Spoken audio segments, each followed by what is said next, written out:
Back here in Texas, state lawmakers will have $194.6 billion to spend for their next budget. That is the projection shared today by the Texas Comptroller, Glenn Hagar. These figures are coming out a day before the new legislative session begins here in Texas. And this afternoon, we're going to talk more about those estimates with Rahul Sreenivasan, the Director of Government Performance and Fiscal Policy at Texas 2036. So Rahul, thank you for being here. Thanks for having me. This may seem like something very heady when someone listens to these figures and when they think about the phrase, the biennial revenue estimate. What is the significance of that, to be able to learn what that figure is today before the new session begins? So the biennial revenue estimate is a step that's taken every 2 years, part of the 2-year state budget process.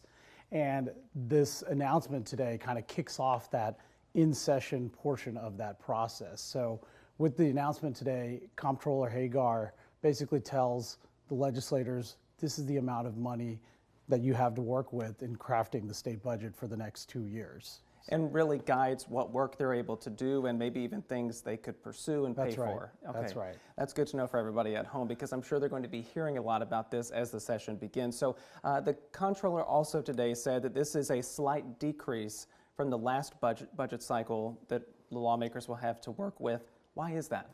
So it's important to keep in mind it is a decrease in this bottom line number, but it's sort of the comptroller alluded to it in his announcement. We started with this enormous surplus in the previous budget cycle. Right. And we're starting again with an enormous surplus. It's just not in that same magnitude. Like last time we were projected to have a 32 billion surplus.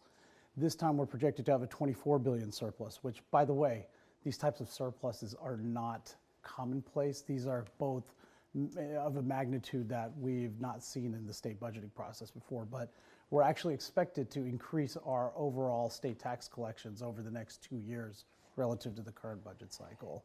And as we're moving into this new session, what kinds of things are you expecting the state lawmakers to pursue where they would be siphoning off that money to fund some of these different programs? No, I mean, I think when you have we're in a strong fiscal position right now, and that requires some of the discipline that we've shown in past sessions.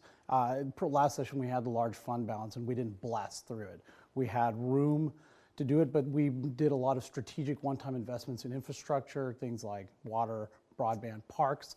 This time we kind of have that opportunity again to deal with these long-term infrastructure problems that loom large for Texas, like water, like dealing with workforce readiness, other long-term challenges that might need some stronger, more comprehensive long-term thinking to invest around it. So, and I think having this revenue outlook sets the legislature up well for the next 2 years and doing things that set the state up well for the future. Will be fascinating to watch how all that money tracks through this whole process. But Rahul Sreenivasan with Texas 2036, thanks again for being with us. Thanks a lot.